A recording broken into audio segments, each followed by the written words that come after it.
can. Yes. We walk into a room and suddenly the room is ours because all eyes have turned to us. Maybe it's because I'm wearing stripes on different stripes, but they're looking at me either way. Ain't no such thing as bad attention. You're talking about me, baby. I discovered the other day that I walked around wearing nothing but beige, and the world revolved around me. Those are unrelated facts, actually. But so it's nice to notice you're wearing beige. It's also nice to realize that you're the center of the universe. I think the pod has started. I think this is the start. I think this is the start of the podcast. But this people have to hear this for sure. Let's discuss the off-yellow look that apparently has become the standard of the Jedi Order during this particular era. I am curious. The whole, they kind of had to hand wave it. Why the technology started looking so bad in the New Republic or the New Hope era. Mm-hmm. Why did the Jedi stop deciding to be fabulous? Because they are fabulous. I could not disagree more. No, I mean, they literally are fabulous. I hate it, but I love it. I love to hate it. It's very, very. I mean, okay. If you love to hate it, do you ultimately love it? Where does the love and the hate end? This is a question that only a Jedi and a Sith can answer for us. Only Sith deal in absolutes, buddy. I was told that if I ever repeated that again, the podcast would be canceled. That's what I was told. It actually explodes every time you try to say it, but I get to say it as much as I want. Co-host told me I couldn't do that anymore. All right, we're in the podcast now. We're doing it. How are you guys doing today? You guys ready to talk some Acolyte? Last episode of season one of Acolyte. Are you excited to talk about the last episode? Not just some Acolyte, the Acolyte. I'm so excited. This is episode 8. And episode 8, Jamie, do you want to talk about the naming conventions for a second? So I'm. What was the name of this one? What was the name of this one? The Acolyte. The Acolyte. Oh God. All right. So I had said last time, Spencer, that because I know you watch every podcast that I do religiously when you're not on them, about how I love the naming conventions because the names of episodes don't matter on any show, really ever. They're only like an Easter egg. They're just bonus. It's possible to make them be a distraction, but really they're either nothing or they're cool. And I was deciding that this was cool because every episode was a pair of something, and it wasn't obvious at first. The first episode is specifically a pair, a name with a slash in the middle of it, of Lost and Found. Lost / Found. Then it's Vengeance / Revenge / Justice. Mm-hmm. And it's really kind of vague exactly how that connects. Both twins thought that they were trying to get justice, but they were each kind of just trying to get revenge. They were both kind of lost, and then they kind of found each other. It was kind of loose. Mm-hmm. And then there were some episodes that didn't have a slash, and they were just one name, and it broke the naming convention. I was kind of getting frustrated, where I was distracted by it. The flashback was Destiny, I think. That was right? Yep. And then there was Night and Day. We talked about how Night and Day do go together and should have kind of gone together as one extra long episode. Right, so that works. And then the other half of the flashback was Choice. And I loved that so much because it was the thing that we talked about when Spencer was on before, of a show where you see the same scenes from another point of view and you don't understand actually what happens until you can see what each person was seeing and thinking. So since that one paired Destiny and Choice, loved it. You could say that this last one, then is the culmination of it all, and is just all of this is the Acolyte. But I wanted it to pair still. I liked the pairing. I actually was getting excited about it. It was funny. When I watched it, it was relatively new, and Disney apps don't update across the board, I guess, or something. It was just listed as episode 8. I really kind of hoped they just left the title, the official title, just episode 8. I would have been amused by that, actually. Was there anything else about this episode that amused you? Just to get that out there now. Overall thoughts, did you enjoy it? You are a ray of sunshine, you are the one that consistently brings us up. You are the hope that springs eternal. So, this episode is the opposite of Dark Knight Rises. This episode is one that when I was watching it, I was kind of bored and kind of stopped in the middle for a break and thought about taking a nap. And then it ended and I was frustrated. But the more I've thought about it, I'm not sure I actually have really well articulatable thoughts. I hope I do. I kind of signed up for a podcast about it. Yeah. But I like it more the more I think about it. And I do think that most of the things I dislike about it, most of them, kind of come down to either it, despite them saying they weren't setting up for a second season, it kind of needs a second season for it to fulfill its full potential, which I don't want to just kick the can down the road, because I've kind of been doing that all season long of, you can't judge it till it's over. Now it's over. I'm like, well, it's not really over. You can't judge it yet. I don't want to do that. But I think this style of mystery that's not episodic so much as it's the whole season as one story is not my favorite. I don't think that's what I wanted as much. If you're going to have just one big story, I kind of want it to be a movie. And if you're going to have a show, I want each episode to be their own stories. And I can be critical of that, but it's kind of a personal choice. So I feel like most of the stuff I dislike is a personal choice, or the pacing that every single person who's a fan of this show agrees was poorly done. I won't defend the pacing at any point. Nothing about that will I defend. I'm of a more negative mindset. Surprise, surprise. I watched it. I kind of shrugged at it, and I've not thought about it for several days since. Has been kind of my mindset with respect to it, of where, as is kind of the undercurrent throughout the whole show, things happened for the sake of plot. They made, relatively to me, little level of sense other than for the sake of things happening, and then they were done. And that's kind of what has been my overall level of investment. I agree with you. The show kind of needs a second season. There's many things that aren't answered. There's overall purpose that isn't resolved. I'm very curious to y'all's thoughts about what moral conclusions this show is wanting us to reach about what decisions characters make. But my overall level of caring isn't there. If I watch a season 2 of this show, it will be purely to talk about it with you guys.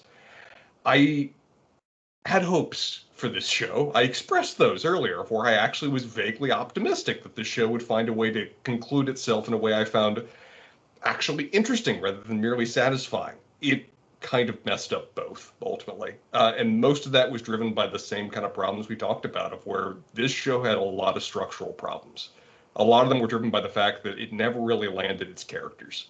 It never really even, I think it's in many ways landed a clear concept of its characters. Its best character it ultimately came across is its weird Sith gimp. And I almost feel like the show would have been better if it had been his show from the word go, and we told his story and his backstory and his fall to the dark side. And that seems like that would have been a lot more compelling than what we ultimately ended up getting. So that's season 2, Acolytes with a Z. Okay. The Acolyte season 1, Acolytes is season 2. Okay. Let me give my take on this and try to just, if you can, let me get through it. This is going to be difficult because I think I'm going to inflame some people here. I think this has to have a season 2, because I think that what we thought it was, we were wrong about what this show was. And it's not our fault that we were wrong about what the show was, but we thought it was a murder mystery set in the Star Wars universe with Jedi and some Sith involvement. It's not that. This is the pre-Palpatine Sith origin story. This is building toward Darth Plagueis' apprentices, him meeting and working with Palpatine, and the lead-in to Episode 1 and ultimately Plagueis' death between Episode 1 and Episode 2. This is more of a traditional Star Wars story, and that it fits into some broader narrative that they've been telling over the years than we thought it was. Like I thought this was, okay, so a guy died, we're just going to tell this story, new characters, and it's going to be fun. It presented as that.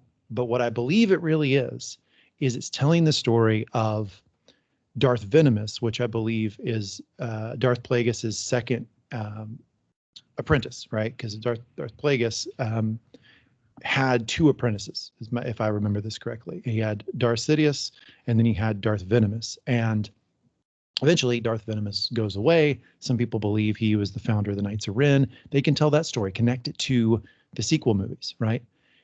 Connecting this to the prequel movies is the Plagueis and Sidious connection, and Sidious being trained.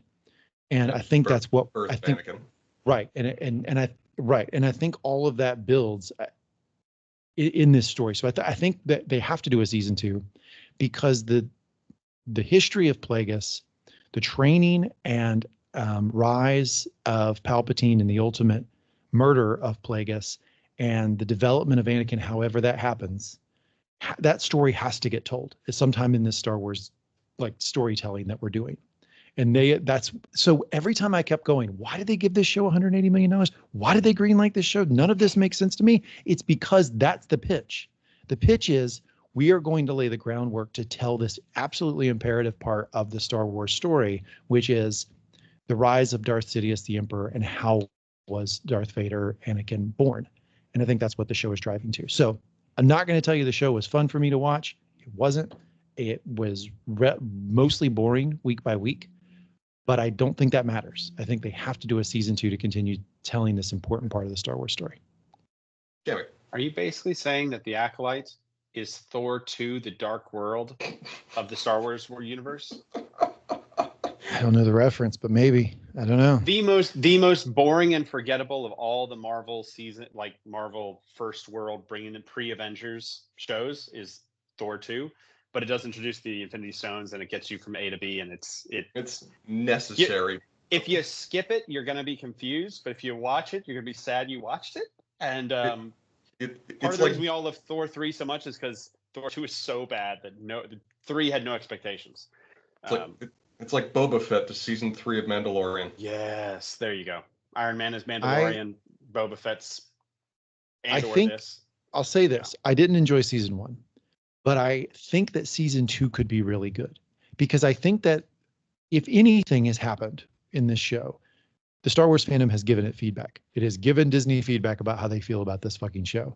And so the problems that we saw, the week by week issues, the lack of consistency in the world with the rules and the way people operated, that just seemed to just tumble, right? And that Jamie was constantly telling me like, no, there's a reason for that. There's a reason for this. And I kept going, I'm pulling my hair out. I think they can fix some of that stuff. That's fixable stuff, but they have a good story because if they come back in season 2 and we're learning that, this is the second apprentice to Darth Plagueis. It's Darth Venomous. If we learn about Tenebris, Darth Sidious's master, and we introduce a young Palpatine into the story, and then we learn that the reason that Venomous threw Plagueis, Plagueis threw Venomous. I think Plagueis is the one who really was pushing this, but Venomous or the Stranger or the Gimp, as Spencer calls him, was really pushing to find these 2 girls is because we're driving toward that line that Palpatine gives in episode 3, which is he learned how to create life. Like that's what Plagueis ended up learning how to do. I think this is the origin story of that. I'm not saying it's good, but I'm saying we could get to season 2 where but it basically killed most of the damn cast anyway. So I don't like these characters and they're basically all gone. So if we come back and it's Plagueis, it's Yoda and Vernestra in the Jedi Temple, and it's Venomous and the twins, like that could be a really good season 2.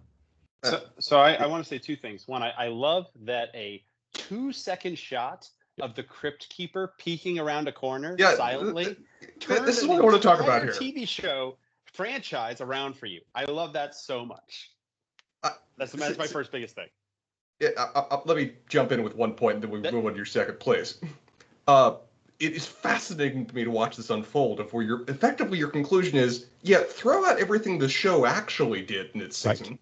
Yes. But the little hook that basically was like the credit spoiler come back for season 2, do more of that and nothing else that you've actually set up. So I no. See, now Spencer and I are going to argue about what Lee meant, because unlike when we argue about what actual showrunners say, Lee can correct us and tell us who's right. And then the winner gets to feel pride and the loser gets killed.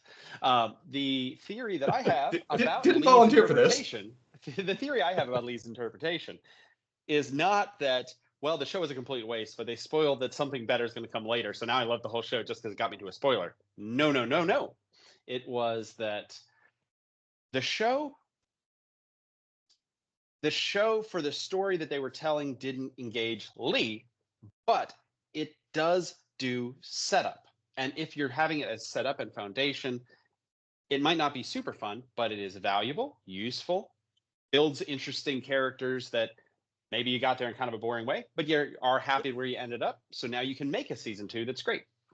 But what setup is there Yeah, other than you've been Jamied? You've been made more positive than you sounded. How does it feel like to be sunshined? It's not so. It's mostly what Spencer said, which is Oh no!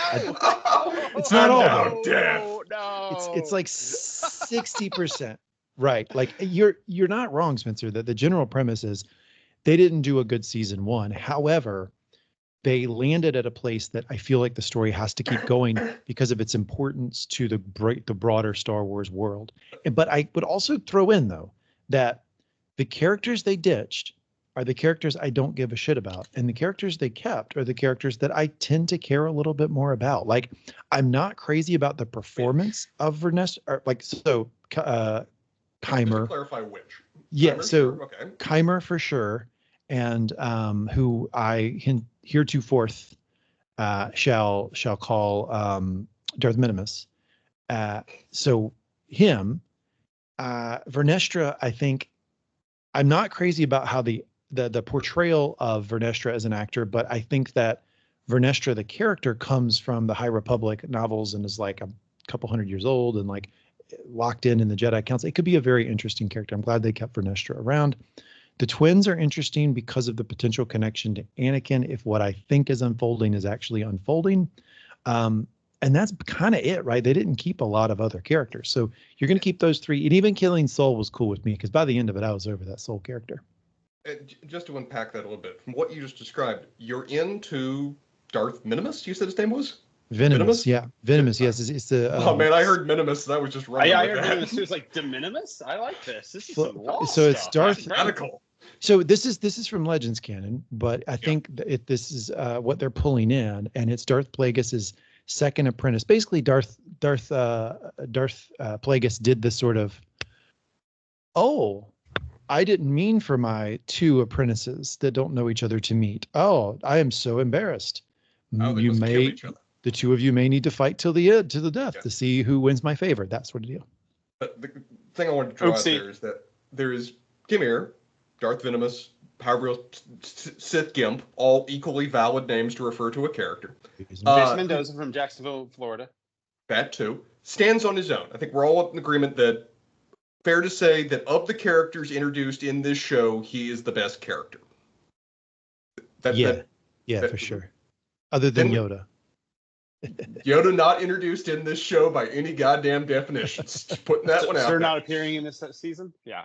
Practically, yeah. I haven't even gotten to how cool it was that Yoda was in it. Oh man. No, it was not. So much to like. But Venestra, then I think we're all on the same.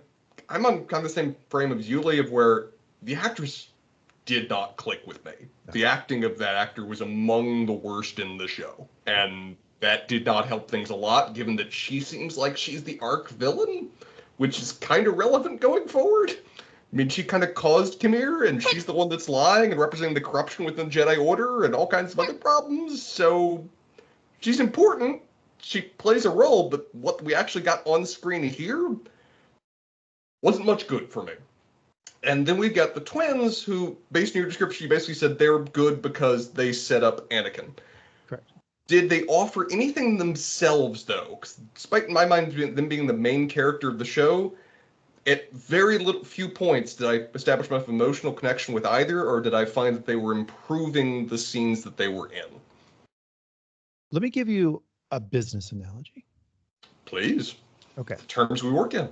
Yeah. So you have got a product with IP, maybe let's say a trade secret. There's an actual trade secret to this particular product that you make, and it hits a particular part of the market, and you know that shit's gonna rock. But the people who have staffed the manufacturing plant, the sales, the distribution, the administration, they all blow. They suck. And so they start missing Q1, Q2, Q3 sales. Why? Because bad management, because it's just not done that well. But you don't scrap the whole business and throw the product away. You go in, you start firing people, and you say, we got to get this product back up to level because this is a good product. This is my argument. This story that they're telling is worthy of being told in Star Wars. I've been wanting a Palpatine origin story since I met Palpatine. And the idea that we're going to get Plagueis in live action is fan-fucking-tastic. This could be really cool. You just got to fire people pretty much at every level of the business. But again, your conclusion here is the story they actually told matters nothing to you but they have the Legos necessary to do something entirely different next season. Yeah. So you consider this the we broke eggs stage of making an omelet, but they filmed the breaking of the eggs and stretched and made it 8 episodes. Well, I think my opinion is that it didn't hit for me. I will say that the ratings of the show are relatively good. They're a little under Mandalorian. They're above, a little under Obi-Wan. They're above Boba Fett. They're above early numbers for Andor. So it's not like the viewership was out of whack with Disney. So from a commercial standpoint, it filled a hole. There hasn't been Star Wars content since Ahsoka. I don't know when we're getting more Star Wars content. And it kept subscribers where Disney Plus was bleeding subscribers. So commercially speaking, I'm not sure it was a failure. The story didn't work for this Star Wars fan. I think they can improve it, but they need to tell this story. To paraphrase something that Lee said before, because in case somebody's just coming for this episode, if you liked this season or this episode, not a single person on this show wants to convince you it's bad. Correct. None of us want it to be bad or want to have the ratings be poor. We would, if the ratings were all 100%, we'd all be a little surprised, but we'd be shrugging and saying good for them. We would be happy. And we're not just saying that. If you liked it, keep liking it, and I hope we don't convince you not to like it. If you don't like it, I'm going to say that none of us will tell you you're wrong for not liking it.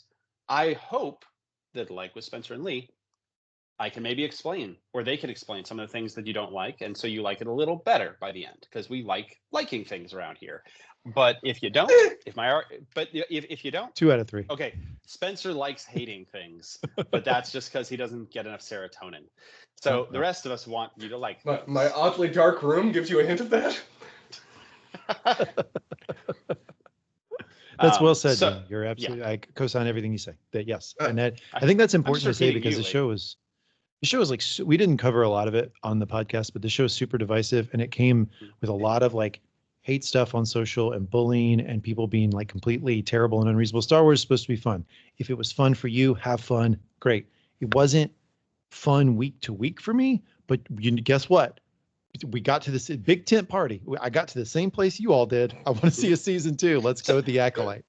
So I'm going to tell you, I came up with my number rating. You have to wait to the end of the episode, because then we get all this. Ooh, yeah. Yeah, because you've been saying 2 to 10 the whole time. It could be a 2. It could be a 10. Where did it end, Jamie? For a little while, the top end fell, and when I was losing faith around episode 4, I said it was between like a 2 and a 6 because I had lost faith. Was that your nadir? Was that the utter low point of the show for you? I don't know any Star Wars character named Nader, sir.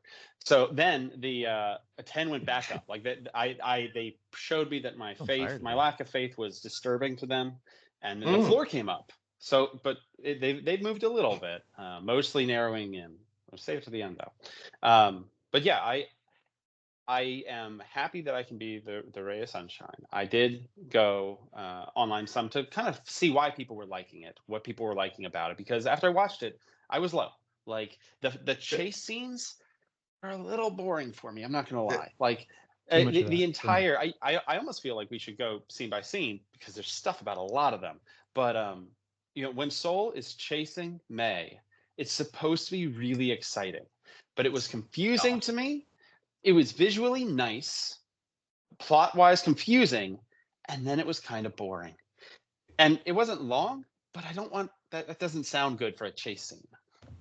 Does any aspect of May escaping from Sol actually need to be in the episode? Does it serve any advantage? They were going to the planet anyway where she crashed. And again, this show just loves people crashing and surviving no matter what the crash is. It's become the new stabbed by a lightsaber thing. It never kills people.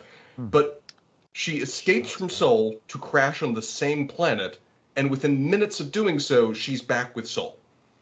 Why did any of the escape happen other than they thought it was exciting? What do you mean she's back with Sol minutes later? She escapes from him, hides from him dangling off a cliff, and then gets a confrontation with her sister first. Yes, and then they all get back together with Sol in time for him to be murdered. Relatively speaking, in the episode, it's only so many minutes before they are apart.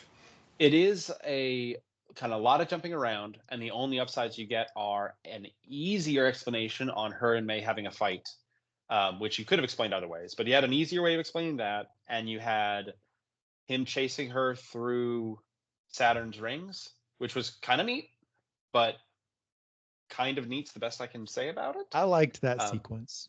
Oh, you did? Oh, good. That, yeah. I'm not saying it made a lot part. of sense in the plot. I'm not arguing for that. I'm saying like the A to B of that was really fun, going through the rocks and the way that they had the ships, struggling to get through, and the size of the ships. And I thought that was a cool sequence. Lee, I need you to explain something to me. Why did Saul want to murder May with exploding missiles? And then why did your buddy Basil decide, fuck you, I know better than you, I'm saving May? Explain that to us, because you love Basil so damn much. Why is our Badger a disloyal motherfucker? And why does Saul just leave him on the ship afterwards? Yeah, Basil deserved better. And I'm just, No, he deserved worse, much worse. Just disgusted in my podcast co-host for not understanding that Basil was the most charming person on this show, other than Darth Plagueis at the end. Basil was fantastic. So charming. No, words assigned to characters. Darth Plagueis on show was charming? Yeah, absolutely. Much charisma. Was it the weird Crypt Keeper like grab on the wall thing? Was that charming? Wait, where do you visual? I'll tell you, I know it's 2 seconds, but they did nail the visual of Darth Plagueis. And like the fact that Darth Plagueis was hiding on the planet and we don't know if Minimus knew about him or not, and we're left with that mystery, is really fun. The idea that he was either pulling the strings this entire time, or he's watching and Minimus is operating outside right now of the actual Sith structure. Because at one point Minimus was like, and by the way, I'm just calling him that just because of my theory, but like whatever. That is like not canon at all that's his name. That's just what I'm calling him. Sure. At one point, I think it was Osha was asking him questions. This is when he was taking his shirt off and it was getting like kind of wild in the middle of the season, and asking him like, hey, how do you know all this? Who trained you? Whatever. And he said, you could call me a Sith, was his actual words. Yes. He didn't say he was necessarily a Sith. So like, Acolyte. Right. So now we've got these two competing theories of like, is he actually Minimus, which I think he is, and I think Plagueis was pulling the strings the entire time, or is he some sort of Sith adjacent person and Plagueis is watching him, potentially upset with him, might kill him, etc. Like, because I could see it going either way. We could come back next season, which we're going to get a season 2. We're going to do it. This podcast is going to help, and he could be ready to kill this guy. Like, I'm going to kill this guy. I'm going to take the girls, and that's how I figured this all out. Or they're working in conjunction. So perfectly done, Spencer. Landed it. Yeah. So what of that was on screen? Everything. Perfect. And I thought Spencer's the one who likes this, right? Yeah. Spencer said he liked those words out of your goddamn mouth. I read the subtext into what Spencer said. That was his take too. I have 2 thoughts on what you just said. One is, of course, they're working together. You see, Darth Plagueis' hands, big strong hands. Where do you think Jason Mendoza got so buff? He was following Darth Plagueis' workout routine. They both have the guns. Something that actually appeared on screen. Just anything. Give me something on screen that we saw. Someone, please. I love, and I'm going to say this because I think it's something that you love too, because we all love Darth Bortles, Jason Mendoza from Jacksonville, Florida. I think that whether or not he calls himself a Sith, really, whether he thinks he's a Sith or not, is less interesting to me than just the fact that he is following some of the Sith teachings. In the same way that the Jedi are lawful good, like in the lawful evil chaotic, they're lawful D&D good. alignment, yeah. Right. But they're an organization of individuals. And throughout all the history, including the original trilogy, different members of their group are more good or more lawful, or sometimes veering farther away and they're fallen Jedi, or they're not really Jedi, or they get expelled or something because they're too far away from the lawful good. Sith are kind of the same way in that they're going to have variety, not just, I argue with you because we both want power, but this one's going to be more about freedom. And this one's going to be more about power. And, like, they're not so much, you must be lawful or you must be chaotic, I don't think. I think they'd probably just be straight neutral evil as their baseline of selfish. And you can be selfish, which is kind of what evil is, and good is kind of selfless. The Sith are selfish. That's like one of their driving forces. And some of them are, I'm going to make a damn empire, and I'm going to rule through order and laws and bureaucracy. And some of them say exactly what's in the Sith code. And it's like, it seems like what Darth Jason is saying. Freedom. The Sith code, Spencer probably can quote it, even though I would have to look it up again. The whole thing is that peace is a lie. Passion leads to strength, leads to victory. And through victory, my chains are broken and the force sets me free. That's what he says he wants. And as much as he is like kind of sociopathic about not caring about other people, he's selfish. What does he want? I think it's what he says. I want to be free. I want to live my own life. I want to be a leader when I want to be a leader. I want to live out by myself when I want to live by myself. I want to go into town and have a shop. Maybe I killed somebody, but I want to kill people when I want to kill them. I want to save them when I want to save them. I want to be able to do what I want to do. Just chaotic, a little bit chaotic evil. That's kind of the type of Sith he is. I love seeing that, the idea of freedom and power and selfishness. And not cackling, not a dark fortress on a volcano planet, but leave me alone is like the number one ethos. Second one is I want to kill who I want to kill. But the number one is leave me alone. I love it. It's really interesting. I want to hear Spencer talk about the Sith for a while and the Sith code and, I don't know, legends stuff. I mean, I do find that aspect of the Sith code interesting, and I do find an aspect of the character interesting. I would disagree with you to a certain degree that the show is portraying the Jedi as lawful good. I don't think the show is hitting that note. The entire Star Wars shows as lawful good. Here they are shown as like more neutral, lawful neutral, like lawful neutral, more bureaucracy. Right. But in different time periods, their ideals are very much lawful good. Well, but at different times of one or the other. I feel like the show, I think it's important to distinguish this show, though. The show is portraying the Jedi as lawful neutral, as to be a more clean counterpart than to your freedom-loving chaos Sith guy. If the Jedi are the good guys, you can't really portray him as being anything other than the bad guy. And the show doesn't seem like it wants to portray him as firmly as the bad guy.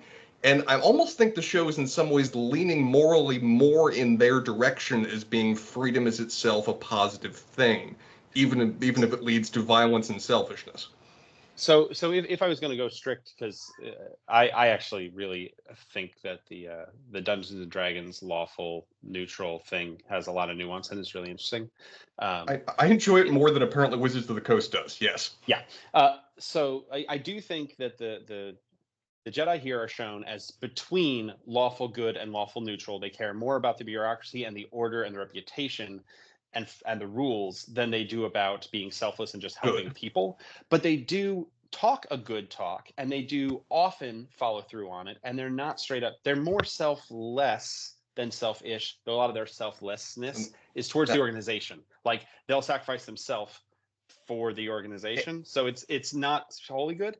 But that if you were to look on their little map, opposite from halfway between lawful neutral and lawful good, lawful neutral leaning good, the opposite of that is chaotic neutral leaning evil, which is kind of where Darth Jason is, of not straight up evil all the time, much more focused on freedom himself than about power for power's sake.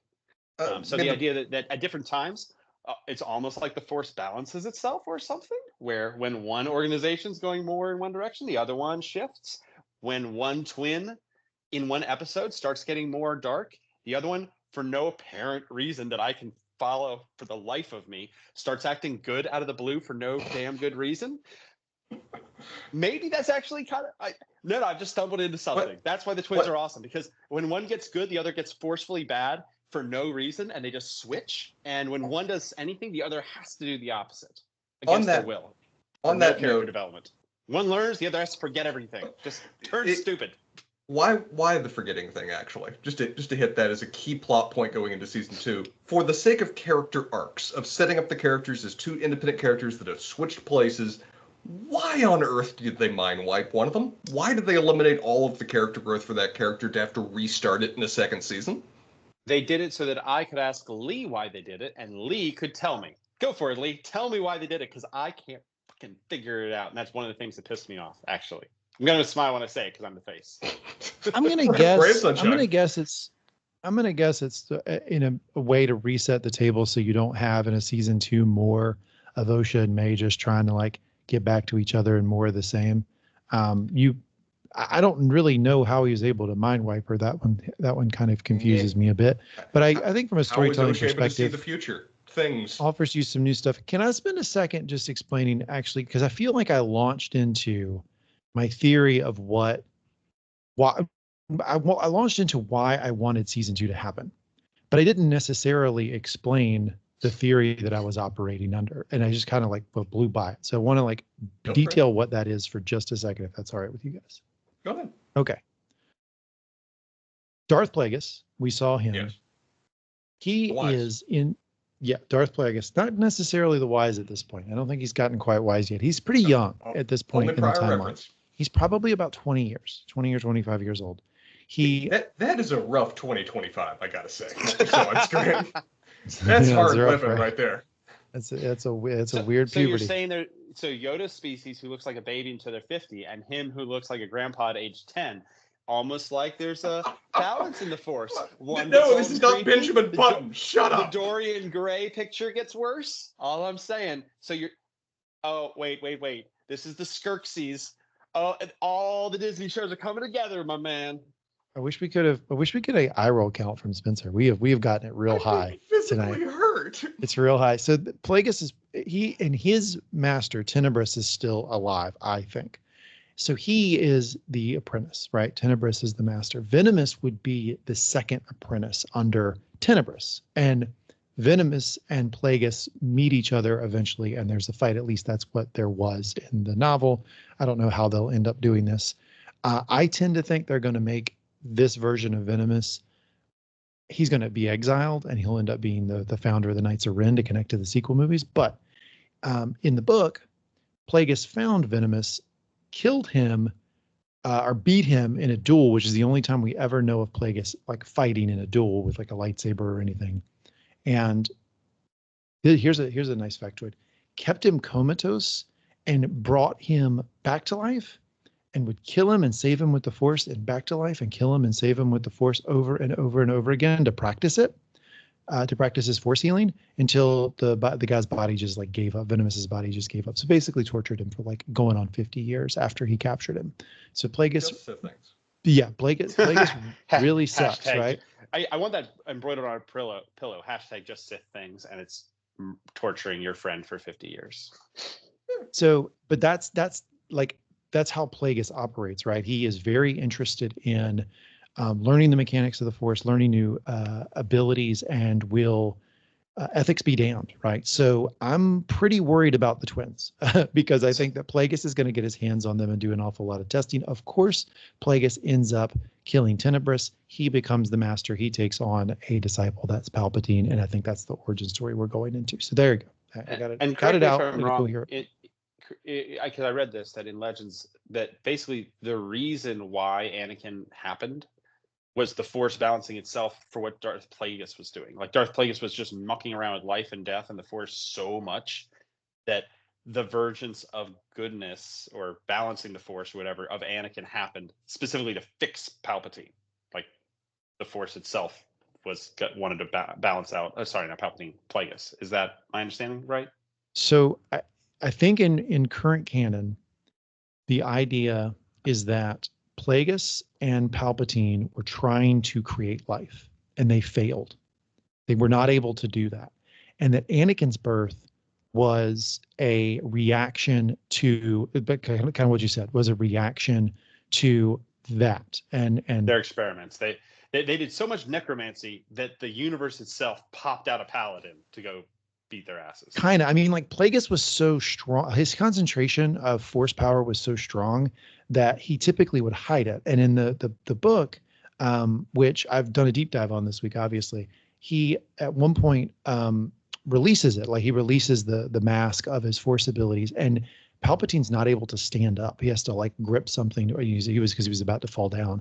And he says multiple times in that book and then other media, Star Wars media, that the only people Sidious ever thought could rival him in power was Plagueis and Yoda, both of which we get in this episode, by the way. Pretty sweet.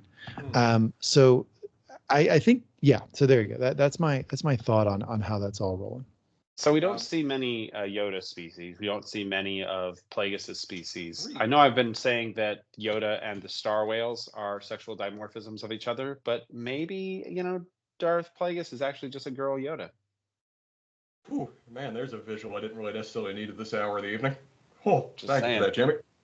Look, that's what I'm here for. You're just saying shit that's gonna haunt my dreams. Thank you for He's it. a mun. That's his character. A mun, the long-faced. Question of again events that actually occurred within the episode, because I feel like we've lost that to a certain you guys sure you don't want a fantasy book season 2 with me for another 45 minutes? No, a bit more. Can we, before we go on, can either you come up with, spitball it, make it up, pull it out of your ass, an in-universe explanation for why they didn't take May with them? No. I feel like that should be an easy question to answer, and I can't answer it, and it's bothering me. They seem to be operating the idea of, we've got to run from the Jedi, and we can't bring May. So we've got a mind wiper because we can't bring her. But no one really ever said why they couldn't bring her. So I will tell you the closest I got. They know they're being tracked. They know that he found them. They can find you. They've got Basil tracking. The idea of, if we all run, they're going to catch all of us. Basically, somebody has to stay behind and waylay them. And we would each do it in our own way. If it was Darth Jason, he'd kill them or fight them and maybe lose because there's a lot of them, or maybe kill them all. Somebody needs to stay behind to distract them, basically. You run that way and Basil will chase you and we're going to go this way, kind of thing. They don't say that. I don't find it very plausible. That's the best thing to come up with. If you were leaving her behind for some reason, because she says, "What do you want, Osha?" And then Osha comes up with the whole mind wiper and leave her here. Because Osha's the worst. But then she says, "I'll find you." It's like, motherfucker, you found her. She's right here. Why are you leaving? Just go. Why aren't you pick her up? She's very small. We paid enough money. We can parent trap this and CG them holding each other. It's okay, even though it's one actress. We can do it. We have the technology. So the best I came up with is somebody had to be a distraction. And if they just left her, then she would get murdered or she'd be in jail. And so mind wiping her, one, helps protect the two who just left, because she could have found that planet. She could have directed them to the planet. They could have pulled it out of her mind. They, some Jedi are able to do that sometimes or something. And or she'd go to jail. So now that she's has a memory wipe, she's more innocent, less repercussions. Anyway. Or bad writing. Or leave no one behind, and all three of you just go. See, when you're a twin in the Force, there has to be a balance, and if one of you leaves, one has to stay. Something so I don't think we know. Never even attempted to say in the series. Again, we're off script. I think that we don't know what actual orders Venomous was operating under, and what success is for this operation. Apparently, Bang Osha was his orders. So it could be that, because I talked extensively on one of the podcasts that I don't think you were on this one, about how I'd love for them to introduce lust and sexuality into the emotion that people spike when they're chasing the dark side of the Force. I think that'd be fantastic in certain parts of the Star Wars story. They fucking. Yeah, maybe that is an aspect of their relationship that was being more than vaguely implied. Maybe. Does the show want us to see it as romantic or tragic?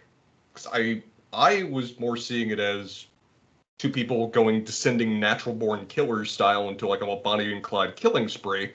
But I was reading some people online that were saying, "Oh, what a wonderful romance! Two people finding each other in their chaos and loneliness and finding their own path." And I'm like, before we jump into the romance, want me to see it that? Before we get into the romance of it, can I just finish the point? Because there might be listeners going, "Well, where the fuck was he going with that?" Before Spitzer was like, "They fucking."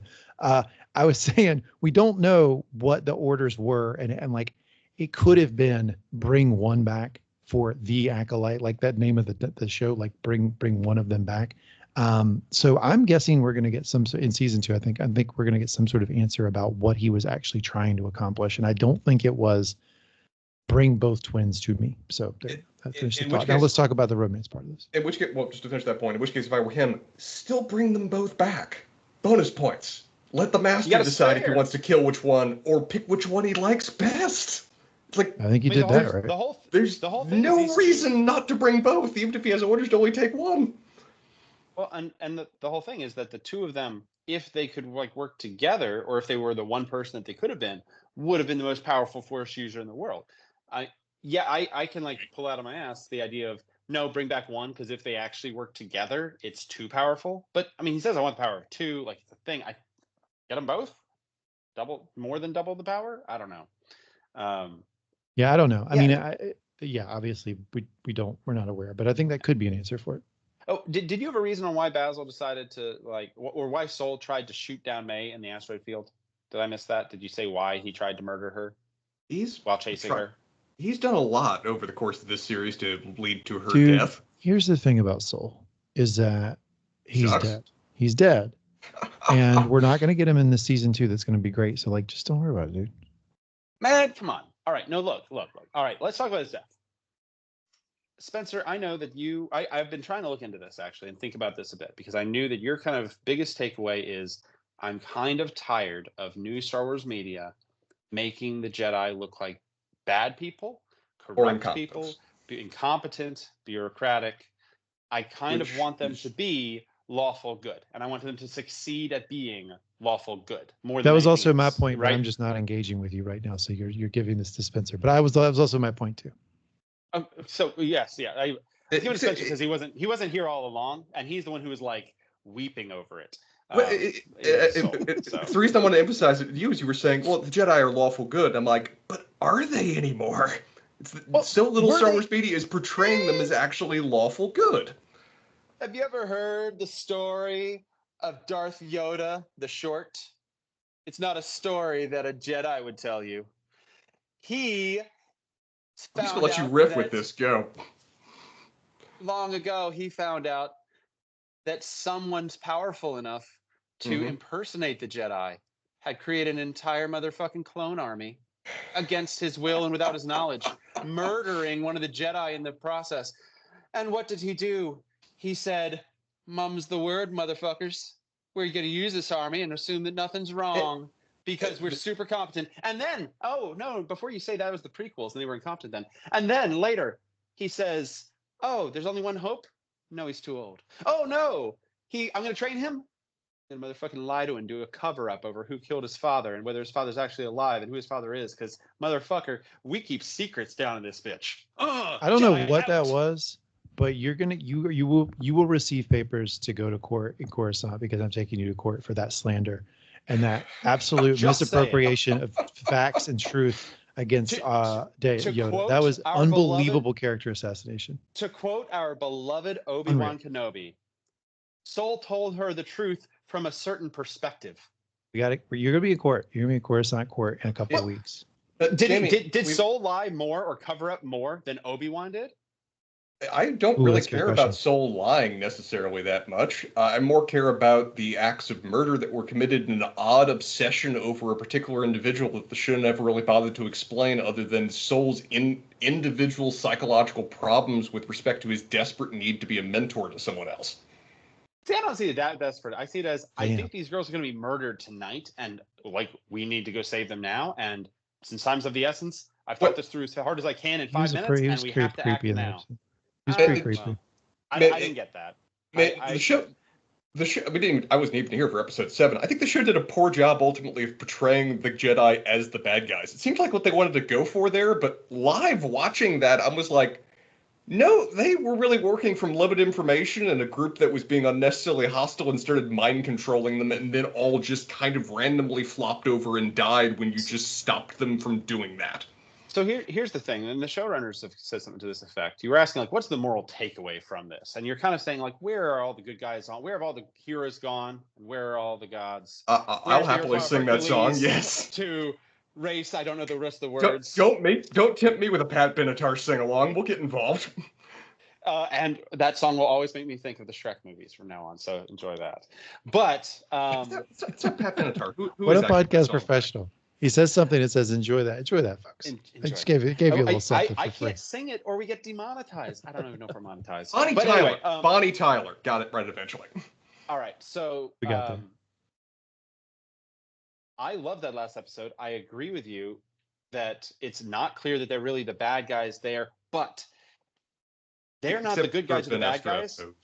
And the witches aren't really the good guys or the bad guys. They're both just people, and they're both working under flawed information and semi-reasonable assumptions, and it's a tragedy. And if you don't like tragedy, then you're not going to like it. But their lack of information, their unwillingness to communicate with each other leads mostly well-intentioned people to do tragic things that they will regret. It's very human. It's very interesting.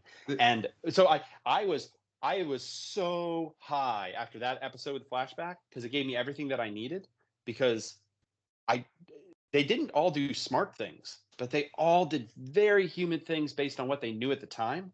And every piece clicked into place on why they did these nonsense things except May. All along. What's that? Except May. The show never fully explained May's utter violent turn to hostility in certain terms of yelling out, "I'll murder you" to her sister, or really even go into this. Nope, Spencer. I'm gonna trump you right now. If you have never spent time around siblings, they say they're going to kill each other on a regular basis. But then when you start a fire, and the fire actually does seem like it blew up the complex, it is a bit of a thing that you think the sister would remember and bring up a little bit when they're unpacking the various levels of guilt throughout the back half of the season. Well, so she does feel really guilty that the sister died. She thinks the sister died falling down a thing. She knows that she lit the fire. She knows the Jedi were attacking, no one invading. So she doesn't know that the fire's really why, because as far as she knows, they blew it up. They killed all the people. All the people didn't die from fire. So she saw a lot of people dead from Jedi. Nobody dead from fire. She knows that she complicated it. So she's got vague guilt, but she doesn't know enough information to know how guilty to be. I'm not talking about Meg guilt. I'm talking about OSHA assigning of responsibility. OSHA murders somebody at the end of this episode on the basis of the crimes they committed, and then walks off hand in hand with her sister, who actually played a more integral role in killing everybody. Nope. So here's the two things about that. What did Soul do? Soul actually killed her mother, and from a certain perspective, murdered her in cold blood. From a certain perspective, was trying to save the girls and was confused, doing good things, but didn't know what was happening. Weird smoke monster. But it's not unreasonable for her to think, look, you invaded my home and killed my mother, and for when she was trying to protect me, you're fucking a murderer. You're terrible. You should go to jail or get killed, whatever. And on top of that, still not sure why they didn't fess up to the Jedi Order about it either. That could have been pretty easily explained away in terms of what happened, just the way we're doing right now. We talked about it a bit last episode, and kind of the short answer is that they're all really feeling very guilty, but they all did the best. Maybe more than they should. Well, yes. Maybe. The suicide, literal suicide. Nobody committed suicide. I don't know what you're talking about. Sir, I gotta call. I gotta throw a flag here. Anyway, Spencer, you got to give him one question at a time. You got to let him finish the question. I've forgotten where I was going. And you're hitting him before he can finish the retort. Okay. OSHA mad at Soul. So Soul killed her mother in what could very reasonably be seen from a certain perspective as cold-blooded murder, and then took her from her home after murdering her entire family, raised her basically as his own, lying to her the entire time. That's the most gaslighting, dishonest betrayal a person can imagine. And I'm not saying he deserved to die for it. I'm saying, look, if somebody is teetering between light and dark side, and they're in an especially dark moment, and they found out that somebody betrayed them as much as any father figure can possibly betray you, of murdering your mother and lying about it forever, and then kind of sicking you against your sister, sort of. She doesn't know whether he knew that May was alive, but she's doubting everything right now. And she's like, all right, well, I'm judge, jury, and executioner, and I'm going to kill you now. That's not super out of left field, actually. It felt really weird because she's been the good character and she was resisting the dark side, but she's kind of sucked up. Really betrayed. It's hard to find somebody more betrayed than her in that moment. And actually, the moment of the lightsaber turning to red as she's corrupting the kyber crystal, which I didn't know was necessarily a thing for how that happened, but I got Laura on that. I'll tell you in just a second. Lee can tell you more. I know enough to have been expecting it, but yeah, he knows more. I'm presuming her choking him was finally the killing him without a blade kind of thing that they've been setting throughout the show. For sure. Yeah. So, kyber crystal, the lightsaber. Yes, the lightsaber was damaged, and the kyber crystal, if you notice, was protruding out of the side of it and was touching her hand. In I had to look this up. The Darth Vader comics, they've introduced the concept that the way that a kyber crystal gets damaged or become corrupted to become red, right, is they meditate with the crystal and put all of their hate and their anger during that meditation into the kyber crystal. It's like think of like everything like a Buddhist is trying to do and do the exact opposite. And that's what they do to the kyber crystal. Sure. And she was unknowingly doing that in the moment because her hand was touching the kyber crystal, and that's when she was choking soul, and all of everything Jamie just talked about was running through her, and she was embracing the dark side, and that's what corrupted it. And that's what we saw on screen. Yeah. Was she getting revenge or a little justice? Both. It kind of depends on your perspective a little bit. Though I don't want to say from my perspective the Jedi are wrong, but I'm just saying from my perspective, I can see where Osha was coming from. I gotta say, it's a little hard to throw, and I've heard a lot of people do this, throw at the creator of this show and the people who made this show that they don't understand Star Wars lore. When they throw in something, when they throw in some deep cut from a process established in the Darth Vader comics like 3 years ago, and they work that in a way that's like pretty consistent. Like, I don't know, like they make some dumb errors. They really do. But that's a pretty impressive deep cut in my mind. Yeah. No, and at no point is it the lore that I'm objecting to when it comes to the show, nor even, as you said, the process of Osha falling to the dark side. Yeah, there are weird people like getting upset that they're breaking canon. It's like, no, they're building on canon a little bit. They're aping existing canon a lot. It's fine. It's no more off than any other show or movie, the whole history of it. Love it. I think I was off base in being really upset about your created life, and that's muddled and that's dulled down what Anakin. No, this is how they got there. Like, yep. You gotta, you know what? There's a saying in the wrestling business. It's a prequel to a prequel. There's a saying in the wrestling business, Spencer. You gotta let them cook. You gotta let them cook. I do not have to let them cook when you're basically saying throw out all the soup and keep the potatoes that you didn't put in. That's the conclusion you're reaching about this recipe. Then like potatoes that were on the counter that looked like an angry old man, keep the potatoes. The parsley I put at the end was fantastic. The garnish. Exactly. Look, Spencer, you can eat raw potatoes. We're going to cook them over here. You get the raw potatoes. Good. You're effectively telling me that, see those ingredients that they didn't use? Them's going to be great when they bring in a whole different chef next season. Yeah, that's exactly what I'm telling you. So what I said last time, Spencer, I think if you exclude the people who are trying to find reasons to be upset, talking about, woke this, dumb that, canon that. If you take the people who are actually critical and not critical, I actually feel like their lists on what is good and bad about the show would be the same list. This is what I said last time. And it's just which things are more important to you. We got a different type of Star Wars, and I like that. Okay, it's a different kind of Star Wars. I got some characters who were not the exact same characters over and again. It wasn't quite the mystery we thought it was, but it was still a mystery. I don't know what the right word for it. What's the word? It's so they took broken pieces of the story and they combined them with some pieces of gold in between them to help merge them together. I think there's a word for it. Yeah, there's a Japanese word for that. I think it's like translates to Palpatine origin story. Is that it? Yeah. So you're right. I mean, it wasn't quite a mystery, but I don't know a better word for what it was. If you figure out that word, let me know. It's something about. The pacing was. I think it's bad. Kitsune. The fox lady things. It's that, right? Yes. Something about Darth Cannabis. But the pacing, everybody kind of agrees was bad. The action sequences inconsistent, but some of them were good and some of them were bad. And the villain, really good, but kind of weird, but really good. And it's just like, which things do you care about most is how you're going to feel about the show. Which is why I think it's almost hard to see the criticism and the compliments, because they seem to just be talking past each other, and neither one seems to understand the other. One thing I think we need to agree on, though, I don't think the show is portraying Kimir as the villain. I think the show is portraying the Green Jedi lady as the villain. No. Because you're on your own there. She caused him. She tortured him. She drove him to the dark side. You don't know that. She's the one that's what. Hey, Spencer, can you talk about anything that happened? No. Can you talk about anything that is said or done in this show? Because I'd love it if we could do that. That was your headcanon, bro. They never said that he was tortured and driven out. That's what we filled in. He the has blanks. A scar on his back. He has scars on his back. He's a fallen Jedi. He talked about that. He said that. He said that he was. Yep. Did you think he was lying? So I believe he was with the Jedi, and now he's not. Whether he left on his own, whether he was kicked out, whether he was chased out, whether they tried to kill him, whether he deserved it, we don't know. I don't intend to watch a season 2 of this unless you guys make me, which I'm sure you will. Love you very much. We're watching. We're locked in, dude. But I'm like approaching 80% certain that his master was the Green Lady, and Yeah, that sure. the reason that she is hiding all of this and specifically looking for him is that it's her past crime that she's effectively trying to cover up with respect to all of this, meaning that she's the actual villain. No. She's the one that caused all of this, and she's the one that's now causing further problems by hiding it.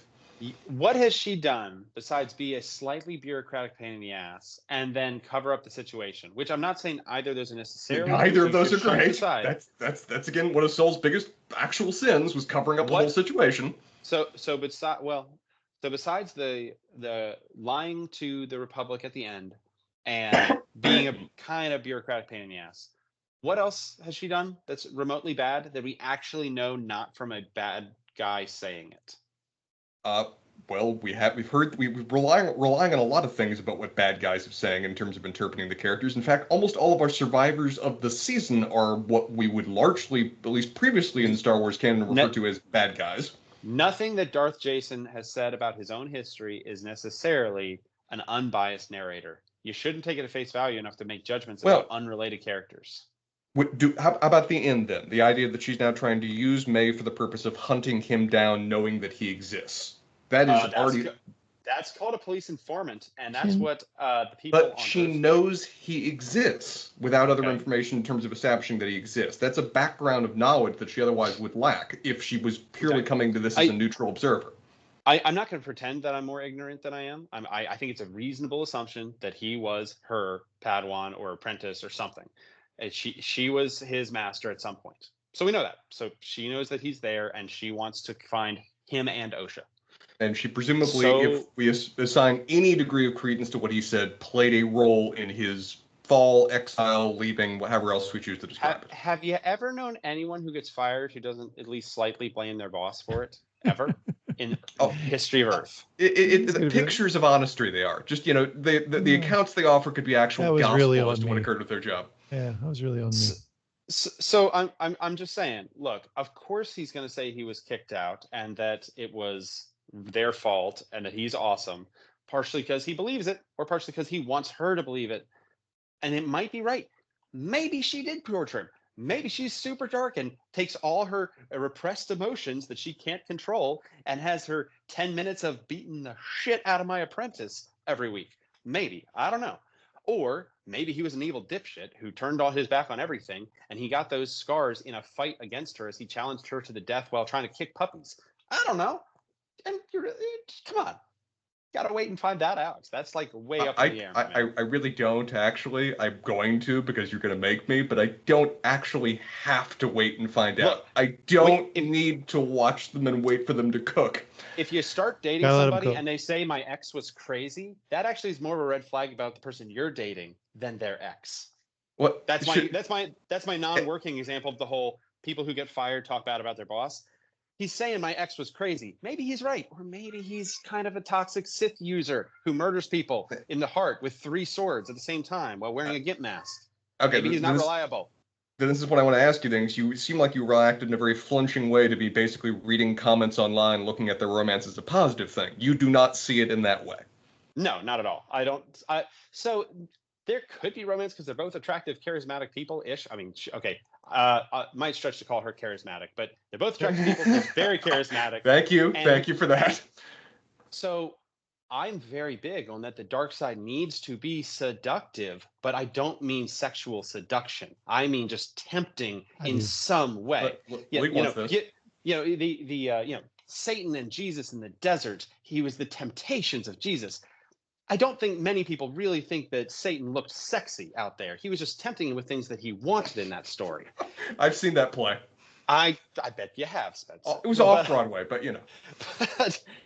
So he is charismatic and he was seductive, but that doesn't have to be sexy, and it doesn't have to be even like they can be sexy friends with no benefits. Like they don't have to be dating, and if they were, it would not be romantic. Look, there's a lot of people who really like the romance between Joker and Harley Quinn, And I love that, like, the TV shows and everything in the DC world have kind of really loudly said that was damn toxic. He's an abuser, and she's mixed. He's just bad. You shouldn't be happy for them. She's not mixed. She's all kinds of problematic herself. Have you seen her cartoon show? She's awesome. Go watch her cartoon show. It's the problem with anything superhero related now. It's which thing do you want to talk about in terms of describing the character at any given moment? You want to talk about the cartoon? Hell yeah. Which cartoon? The one with Kite Man. Hell yeah. I feel like I got to jump in here. I don't know that there's ever going to be a natural place for me to do so when you two are chatting. But I think that, like, there's a lot of assumptions going on from Spencer's side of the house. Like, you're giving a lot of credence to what the stranger Venomous says. I'm trying to work from what we actually see in the show. Or you don't see it. Well, yeah, but he also is from a biased, unreliable narrator who's literally he's a dark side user, liar, and completely lied to his best friend, his only friend, about who he was, where he didn't even tell you that he was Darth Bortles. He was just Apothecary killing guy number 4. Yeah, but we all saw that coming from like a mile away, so maybe she should have too. Vernestra, so you and my wife did. I didn't see it. Come on, man. So another point here is that Vernestra is an established character in the High Republic novels, and apparently is portrayed as a well-meaning, good, in the groove Jedi. This is not somebody who in those books did not get that vibe. You're right. So that's why I'm saying maybe we stay open-minded about. Well, first of all, I agree with you on the acting. That was weak, but stay open-minded about like where the trajectory of that character. I also like we have not discussed the fact that Vernestra was going to the fucking principal's office. Like, everything that she had planned, what she was going to do with May, could be out the fucking window after she talks to Yoda. Like, there's no saying, like, I don't believe that she's going to walk in there and go, lie. You cool with that, Master Yoda? And Master Yoda's going to go, great. Yeah, please. Yes. And then leave. Like, that conversation will be impactful on where the story goes. Right. And that's why they showed it. That's why it was the last scene with her. So there's a couple things I want to point out. Yeah. So let's move on, because there's a lot. No, let's not. I got to talk about Sidious. No, sorry. Let's move on to this that you're talking about. We have to keep like kind of jumping away because there's just too much we could talk about. Let's pick a different thing we saw in the episode and talk about. We're talking about a different thing that happened in the episode. The Yoda scene. It was the equivalent of dangling like your keychain in front of a toddler to make them giggle. That was the role of Yoda and Darth Plagueis in this episode for me. Terrible take. It had no relevance to the overall plot. They were meant to just be cameos going to get people excited about the next season. Oh God! So weirdly enough, the Darth Plagueis one, I didn't know who that was. I didn't pick up on that at all. It wasn't until after I was done that I figured out who it was. But once I found out who it was, I loved it almost as much as Lee does. The Yoda one, I actually am with Spencer on, where I'm like, that added nothing. Like, that's the kind of pandering I don't want. I do love that they eventually did give me a Wookiee lightsaber fight, even though it was kind of weird in its own way. We addressed that already. We don't need to get into it. Maybe we'll get into it. We get into it off the air, Spencer. But because I want to hear you rant about that, Jedi. But we got that, and I liked that. It's interesting that she is lying to partially protect herself, perhaps, partially to protect the Order and its reputation from outside interference. Something interesting I saw is that the politician is not necessarily wrong. They're trying to pretend that they can control their emotions when they clearly have a mixed to low track record of controlling their emotions. But it's still a ideal that's worth following. So like the politician's not completely wrong, and Venestra's not completely wrong. And maybe the worst idea is this idea of insisting that they're perfect when they're still human. They're not. Like, Obi-Wan's not perfect. Yoda's not perfect. Basil is the least perfect person on Earth. Totally. Team player. But the idea is she's protecting the organization, and maybe the organization needs some oversight, like you said. But we have seen where sometimes the politicians elect the emperor. So I'm just saying, like, maybe it would have been better, maybe it would have been worse if it had more oversight. So she's protecting herself. She's protecting the investigation itself because they need to kind of investigate it without interference. She's protecting the Jedi as a whole. That makes sense. You can see wherever she goes with it. She's selling an innocent man. I say innocent in giant quotes because, he isn't. But none of the crimes they're actually putting on his plate that she knows aren't true. Yep. Which, interestingly, the whole idea that he was... You could say that he was corrupted by his desire for attachments or something. You could say he's actually like a really, really admirable Jedi who had some tragic stuff that ate at him. The idea that at the end, Osha couldn't forgive him, but he could forgive her. Like, he kind of let her do it and said it's okay. Maybe he could have stopped her, maybe he couldn't have stopped her. But like him forgiving her at the end, in the moment it felt a little cheesy, but the more I thought about it, the more I liked it. How he was actually a good Jedi, and in the end, it wasn't him letting her strike him down so he could become more powerful. It was, he does love her, even as his end justified his means so hard that he justified the unjustifiable. But the things he wanted were always good things, and good things for her. And when he failed so hard, he's just like, don't worry, you're fine, you're good. On top of assumptions and jumping the gun and not respecting leadership and then lying about it, all those are problems that are independent necessarily from his attachment to May, or his attachment to Osha. His attachment to Osha seems like it drove almost all of his problems, which is, again, maybe why some of the Jedi tenets are in place with respect to that. Even the attachment you're describing at the end, of where he's basically validating her fall to the dark side because he still loves her regardless, is a tortured and twisted way of loving someone through whatever problems they're going through in a way that's not necessarily positive for either of them. He's trying. And I do want to acknowledge, I think I cut my own train of thought off 3 times and all that. I don't remember how I'm supposed to get back to Yoda, because I do want to hear you all talk more about Yoda. That's where I was trying to get with I don't want to hear Spencer talk more about it at all. That was like the most crazy offensive. He said it's like dangling a toy in front of a toddler. He called everybody who liked to see the scene a toddler. Yoda is a toy. Look, all of this is just a stinky take. He is a toy. It was basically for the sake of just clear the room with that take. It had no addition to the actual plot or story. Let's compromise and say it's the after credits. Would you like to hear about the Avengers Initiative? Cut to black. It's the after credits. Yes. Of like, do you want to see it? Do you want to learn more about Yoda? Because we got that. Well, guys, there's gonna be a season 2. So the point is that this is now escalated high enough in the Jedi Order that it has now hit Yoda's plate. So that sets the table for the Jedi Order. It's going to be a different level of oversight with this. We also tease the conversation with Vernestra and see, we know Yoda, right? Like we obviously all know Yoda. So we can now question how much she's going to get away with in attempting to tell this lie directly to Yoda. Maybe we get that scene, which is pretty exciting. It's a fantastic tease for season 2. And I started this show by saying I expected to see Yoda, not because I'm a toddler in a high chair and I want to see a toy, but because if this is going to be something that is shaking the foundation of the Jedi, like this is a murder, multiple murders potentially committed by Jedi, there's potentially dark Force users involved, all this sketchiness, it would work its way up to the Jedi Council, and Yoda leads the Jedi Council. So it just makes perfect sense that it finally lands there. But we know it doesn't. We've already seen the prequels. We've already seen the prequels of where this information doesn't ultimately filter through or stand in the Jedi Council. They don't think the Sith have come back. They don't ultimately process any knowledge. Let me ask Spencer this question. The one guy says that the Sith haven't come back. And we never see anybody ever contradicted or any other additional knowledge on that point from the. How often does Yoda, when he's having a group conversation, contradict somebody? The answer is not never, but it's a lot of times he holds in private conversations. Oh, you want to pretend that you're not fathering Padme's daughter? Okay, I'll pretend that I believe that. But they have the conversation about it. They talk about it. They acknowledge it to a certain degree. Anakin never knows that Yoda knows that he's going to be a dad. But of course Yoda knows. But we know. Yoda. No, well, we know, and Yoda knows, but Yoda's not telling him. Yoda keeps things close to the vest a lot.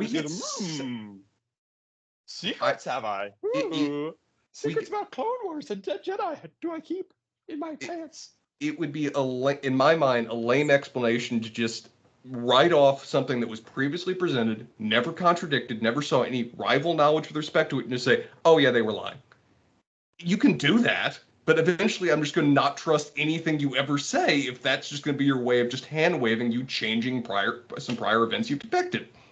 So I will give you you can when you make your point, Spencer, the voice can go high and you can still be wrong. Like I just want you to know that you can go. I understand that. And you can go as still be low incorrect as in what you're rocks, saying. and you could still be wrong about it too. Because if they give it if first off, you don't know if Yoda thought he was telling the truth or not. Yoda sat quietly, but you don't know if he thought Cal Mundi was telling the truth or not. And if they're able to explain what who did cameo in this show, right? He did. Yeah, he did. Okay. So right, but he certainly wasn't in the room when Vernestra came in to talk to Yoda, right? Like, so it's possible that he doesn't know. If they give us an explanation for why Yoda would be keeping that on the DL, it doesn't contradict what happened in the prequels because he never weighed in on that particular subject, and you can give the character motivation to operate that way. I'm confused as to how this is a retcon. And I don't also see it as a retcon. I more see it as it's an interesting conflict that they may or may not explain away. And if they don't explain it away, then we either have to accept something that seems incongruous or we have to come up with our own explanation. Spencer seems to not think that they're going to give us a satisfying explanation of this incongruity. I don't actually think it's necessarily an incongruity. I just anticipate it as being the plot can't go anywhere. I think it's more of a already written into corner with respect to this aspect of canon rather than me thinking they're going to change it. I think it's just it's leading in my mind to there's some presumptions occurring among us as to what momentous effect the next season may have. I'm more seeing this as, no, it really can't because we already know what's going to occur. Yoda literally has an entire scene where he's talking about we can't tell the Senate that the Sith are rising because it would make the Jedi look bad. He might not tell that guy who apparently just rattles off stuff about the Sith in open session about one guy that he heard about one time and was worried about, that maybe he thought he got taken care of. It could easily happen where they take care of this and they just it's technically not true that there were never any Sith because Yoda fought one 100 years ago, but Yoda thought he took care of it. And he's not going to, in the middle of session, blurt out, well, actually, there was one 100 years ago, but we killed him, so he's fine. So Kymer said that he was a part of the Jedi organization at some point. So he likely was at minimum in a youngling class or two. And we know that Yoda teaches all the younglings at some point. So he would know of or be aware of Kymer if Vernestra explains, hey, this is my former apprentice is the one doing this. So that could factor into his motivation too for wanting to keep it quiet or wanting to try to go protect Kymer. I mean, there's all kinds of ways to tell that story based on that prior relationship that could give him some consistency to him being quiet about it later. So Spencer, I do want to give you one thing that might help you just be able to be happy waiting to see if they give you more. Sith are like a religion. They are a group. They're also a species. And the species did kind of die out? No. We don't need to go into any of that anymore. The one guy who said, there haven't been Sith in 1,000 years, he might have been talking about, I think they just died out. Not that there's never been a dark side user. They teach how to resist the dark side. They fight with they train with lightsabers. Sword fighting techniques so that they can fight another lightsaber user. They do know that people turn to the dark side sometimes. They are aware of that. 30 minutes later, Qui-Gon refers to somebody he sees as a Sith. So they're still using the term broadly to refer to dark side guy who attacked me. Well, maybe. I wasn't so firm coming out of those movies, and I've seen them quite a few times. What I said earlier, Spencer, was that you agree with us now, and I've been kind of working that in a little bit here and there. Never has happened at any point. Sort of talking over you as you go, and I will just throw that in occasionally. And that's the first time you caught me, so I just want to point that out. Well, happy to catch you here near the end. Things I did like about the episode, because I have been pretty harsh on it. I did thought the choreography between Sol and Kamir was the best they've yet done on the show in terms of the fight choreography happening between them.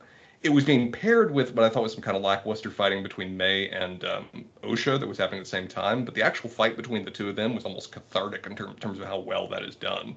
And I do think that the choreography that while I've often pondered where the money went in terms of the $180 million that was spent on this show, the choreography has been the best far and away since the prequels.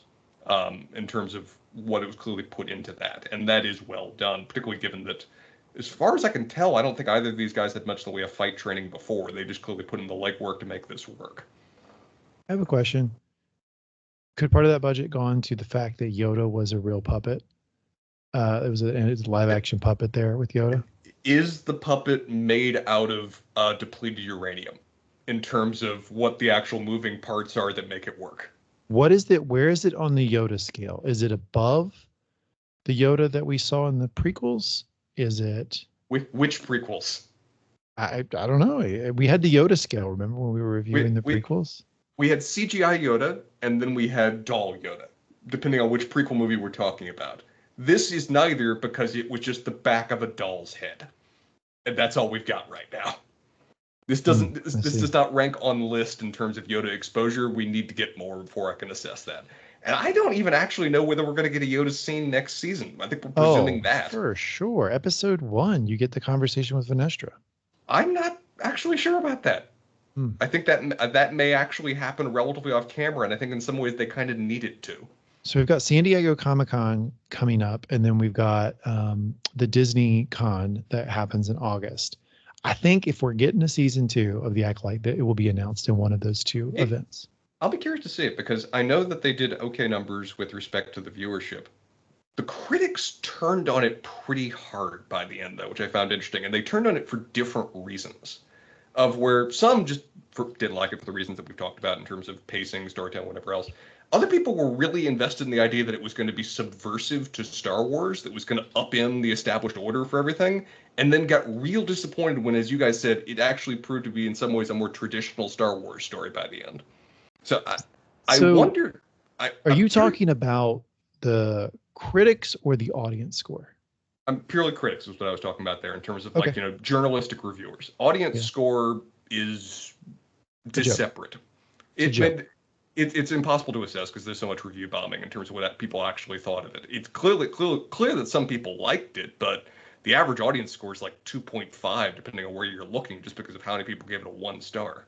I mean, it's 17% on Rotten Tomatoes, which I got to say, out of a 100-point scale is not good. But I will say that it was at 15% before the show ever started. So it went up 2% as the show got going.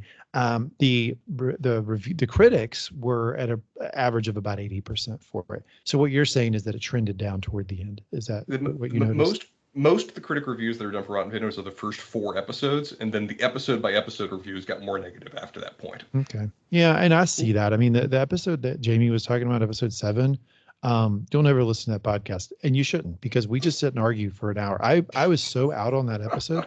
Yeah, I'm like, it's probably stunning to our listeners that I came on here and I was like, we have to have a season 2, because I was as negative as I've been about the series in just the last episode that we did. That flashback episode did nothing for me. I was making kind of some of the same points that you were just talking about, so the witches just fell over dead because the mind control broke. Like, did they actually? What no fucking idea. Spencer, clear. Go listen to our podcast, because we'll rant about it again.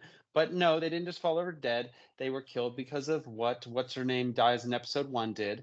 And it's only left up in the air on whether she did it on purpose to kill them or whether they died because of the backlash of her snipping the connection. What I saw it's out very of that scene clear. was... It's right. It's in black and white. It's right there. That's the context, man. What I saw out of that scene was they fell over kind of like in psychic shock, and then they died in a fire from the building exploding. So you know what just happened there? Yeah, Spencer, you ever been like in the break room and it's like 3 people, and you and like a buddy are waiting for that third person to leave, and then they leave, and then you start talking about them, and then they come back in the break room? Mm-hmm. That's kind of what happened, because I was about to start like dogging Jamie's point on that. I was about to go kill him, and he just jumped right back in and caught me. Damn. How would you guys in terms of like this episode and overall series? How would you guys rank it out of 10? Oh, that's what we've been waiting for. We want the Jamie. I'm setting up Jamie, and then final we're going to do review. it too. So, episode versus show. Let me go first, because please. I think people. I've been throwing out weird numbers every episode, so I feel like people are tuning in just to hear what number I say. And I can say anything right now. I don't know what I'm going to say. Let's find out what Lee says first. I give it a 4 out of 10. Both the episode and the show? The episode is a 6 out of 10. The show is a 4 out of 10. So No, I take me- it back. oh. The episode's a 5 out of 10. Now tell me this for your idea. Is a 5, 50% like on a test where it's actually like a high failure? Or is 5 like middle of a bell curve? It's not great, but it's not bad. Everything about how we do grading in schools is stupid. Yeah, 50, agreed. 5 out of 10 means it was average. It was at half of the scale. That's how I viewed that episode, and then the show itself is a little bit under, trended a tad. I probably would have given it a 3 out of 10 if we were grading it last week. Trended a little higher after the best 4 seconds of Star Wars we've gotten in 2.5 years. And Jamie, to increase the dramatic tension before you go, I thought the episode was above average for the show. So I'd probably give it then maybe a 4.5. And I'd give maybe the show itself probably a 3.5, 4 of where and that's again of a 5 being average. I thought it was a below average overall show. I don't think it's the worst Star Wars show, but it's reflecting a negative trend in terms of the shows we've been seeing recently in terms of my overall enjoyment or appreciation of them. And I feel like this episode embodied a lot of the positives and negatives that we saw throughout the overall series in terms of where the flaws are, where the strengths are. And they were apparent early, and I feel like the show just didn't ultimately correct them and carried them through, and they just made the problem shine all the stronger by the time we got to the end. So you gave Boba Fett something lower than a 3.5? Yeah. Unbelievable. The disrespect. It knows what Tamora it did. Morrison. I'm gonna clip this and send it to Tamora Morrison. I feel bad for him in terms of what they gave him for what was meant to be a standalone thing. They had no concept of that character, but that's not the show we're talking about. I'm not going to clip that last part. I'm not going to leave that out so he doesn't hear it. Go ahead, Jamie. What do you? So for this episode, I gave it a 4 out of 10. For this episode in particular, I found many of the choices the people made to not make sense to me, even with hindsight, which is a pet peeve of mine. Part of the reason why I was so low to start with was because people were making choices that I couldn't figure out why they would possibly be doing it. And I didn't want to shunt it off to bad writing or people are completely just nonsense gibberish. And part of what I loved, like last episode, is they were connecting all those pieces that didn't seem like they could possibly fit together. And it's very satisfying to put a hard puzzle together. And they were doing it for me. I was really excited last episode. Yeah. This episode gave me more things that I hated of just people making dumb choices. And there's no episodes left to explain or fix those. We have all the puzzle pieces now. And some of them are just ugly puzzle pieces that don't seem to fit as hard as I want them to. So for the episode, I give it a 4 because there was some cool stuff and it did wrap up some stuff and it kind of did its job, but I didn't like it as far as the other episodes went. Season overall, I hate doing 5 out of 10, but I do 5 out of 10 for the episode, for the season as a show. 5 out of 10 always feels like a punt because you're just saying, it's average, but it kind of is. I don't hate it, but I would not recommend it to somebody if I was going to recommend a Star Wars show to them. I pick many others. It is definitely better than Solo, the movie, which is kind of my low water mark in the Star Wars live action world. Solo? I have struggled to decide. I don't remember how I rated Book of Boba Fett, except that it's the next lowest. This is about a Book of Boba Fett for me. It's pretty close between the two. I think I gave Book of Boba Fett, if we gave it a number, probably a 4 or 5. And this is, I can't say for sure whether I think this is better or worse than Book of Boba Fett. Now, that said, I'm not going to punt and say you got to wait for season 2 to really judge it. I have a separate answer of it could still actually be made better by a season 2. A season 2, if one existed, if I knew there were more episodes, I would still give you a range. And that range would still go up to, I don't know, like a 9 out of 10 or something, as it could. The ceiling is still high if we get a season 2, if they explain more things, if we get to care about the characters more. But they killed off a lot of the characters. Like, I'm not going to get more closure on Saul. 4. I don't want more closure on Saul because I loved the character. I really did. I liked the character. I think the actor did so well with it. But some of his stuff doesn't make sense. And we're not going to go back to him because his story's done. So I don't know that there's that much ceiling really that they can add to it with a season 2, unless you give it a grade bump for setting up later things, which, like an episode 1 that sucks, you can kind of give it a pass if it's setting things up that are needed for later, but on its own merit, It's one of those things where I think an episode can get away with not standing on its own merits and setting up another thing. I refuse to believe, though it is often a topic of discussion, that a season can still be viewed as tolerable but not exist on its own merits. I have a question. So if they do season 2, which they're going to, because I'm going to make it happen, and they give us a lot of Darth Plagueis and his journey to being a Sith Master, and then we get season 3, and then we introduce Palpatine, could they introduce Plagueis in the Thrawn series? Like, he's still, like, that's in the timeline, right? Because you have the Acolyte 100 years before, and then you have, what is it, 30 years before, 20 years before, whatever it is. We start the events. Yeah, go ahead. They've condensed things so much. I think you're right in terms of just the actual amount of time that is passing between these events. It's not that many decades. So he'll be the Jedi. He'll be the Sith Master at the time the whole Thrawn sequence is happening. So, I don't know. Like, I think that could be kind of cool if there's some way to work him into that. That'd be kind of neat. I don't. If I had to reach an assumption about season 2, I think you're over anticipating how they're going to use Darth Plagueis. I think they're more interested in telling Osha and May's story than they are with anything else, and that everything else is going to orbit and revolve around them. That would only be the case, I think, if, like Thanos in the Avengers, they're going to keep building up Plagueis. Or like how they kind of kept building up Thrawn kind of quietly at first. If they don't do the next season as Plagueis, it'll be still he'll be mentioned. He'll be in the background. He didn't show up for no reason. Sure. So I think it could be a good all about Plagueis. It was Plagueis all along. Or it could be another good, we're going to tell you another story, but you're going to see more about Plagueis, and this is, setting it up and Avengers-y style of trying to build up to Plagueis in another year or two. Maybe. I can see that going either way. I can see it being good either way.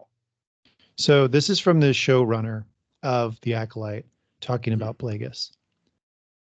What I think is going on with Plagueis is that he also knows this has happened, the creation of May and Osha.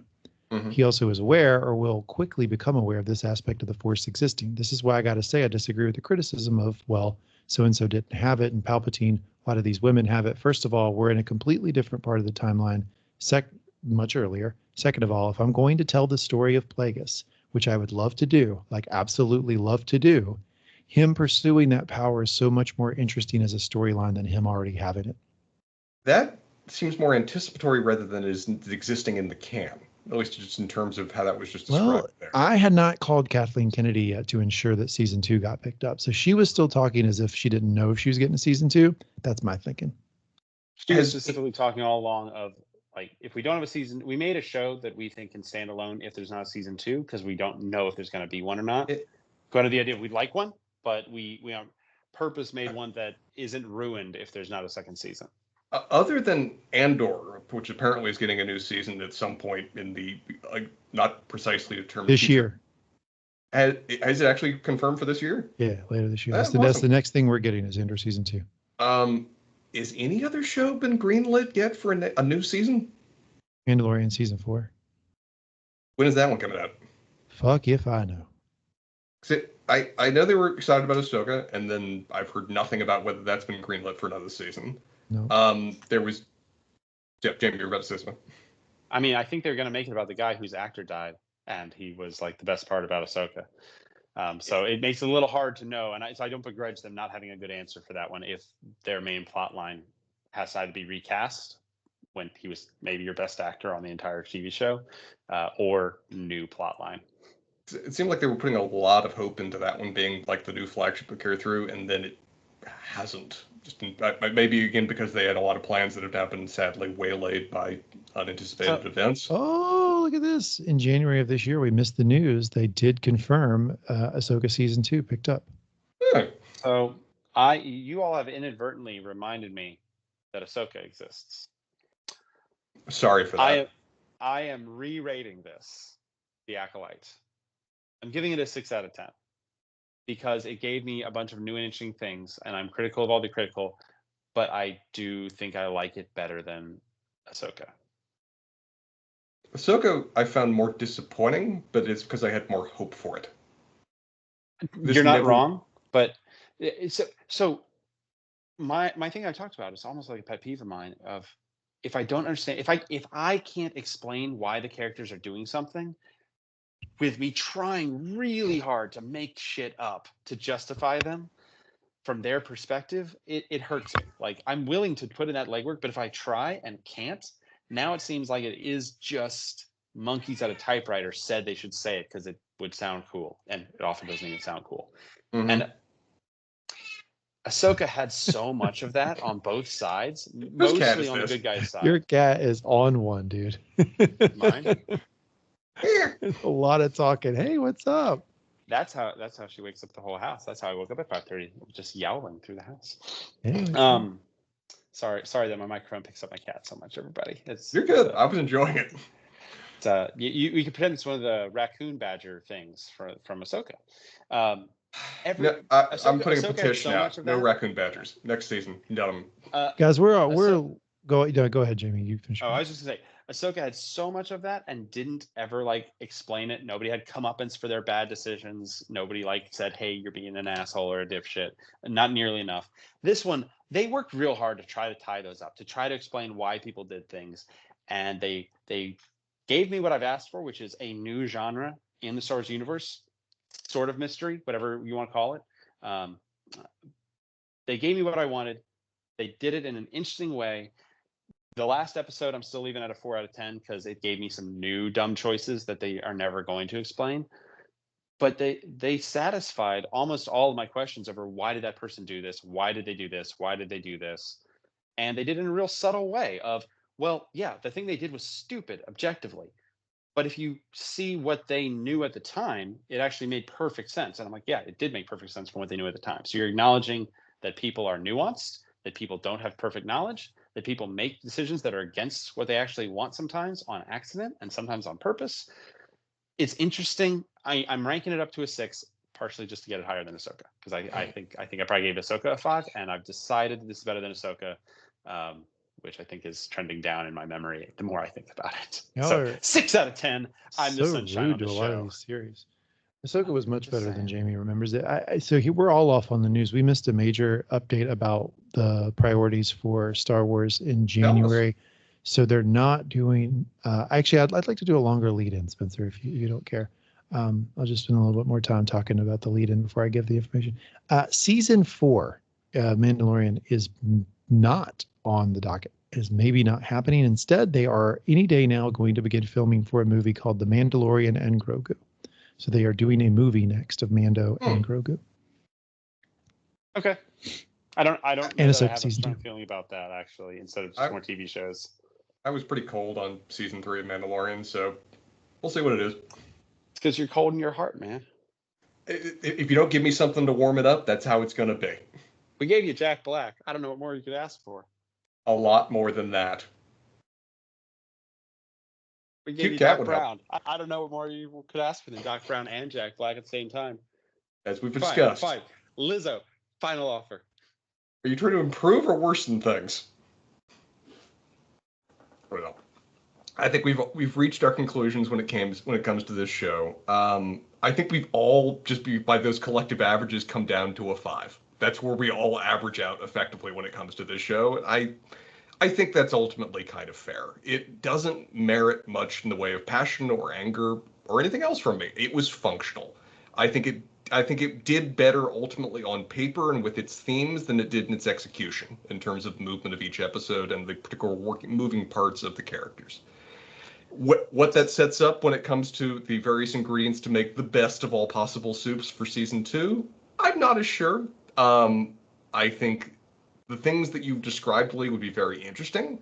I'm just not as certain that that's where they're going to head with it, but that will be fun to find out when we get there. In the meantime, it is always an utter blast to be invited on to be a guest star to talk Star Wars with you guys. 9 times out of 10, even if I really enjoyed the episode, I enjoyed the discussion with you guys even more. And this proved that once again. I'm choosing to parse that sentence that you enjoy it 9 times out of 10. The 10th time, Christmas special. I was very glad that I had you there for it. That is what I will say about that. I could not have endured it alone. All right. Thank you all very much. I've enjoyed the show. I've enjoyed it more for talking to you all. And now I just hate Ahsoka more than I used to. So that's good too. Yeah, I'm not sure when we'll be back for more Mangum Talk Star Wars, probably when Disney releases more Star Wars. But thanks for joining us for The Acolyte, and we'll be back when there's more Star Wars. See ya.